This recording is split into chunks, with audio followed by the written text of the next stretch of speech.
السلام علیکم ورحمۃ اللہ وبرکاتہ۔ اللہم صلی علی محمد وآل محمد۔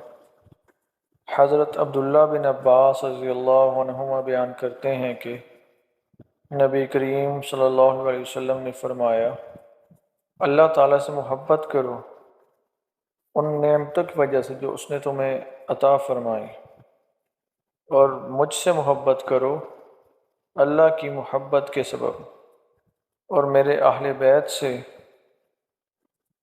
میری محبت کی خاطر محبت کرو۔ امام ترمذی اور حاکم۔ اللہ سبحانہ و تعالی ہمیں اپنی اور نبی کریم صلی اللہ علیہ وسلم کی اور اہل بیت کی سچی محبت عطا فرمائے۔ آمین برحمتک یا ارحم الراحمین۔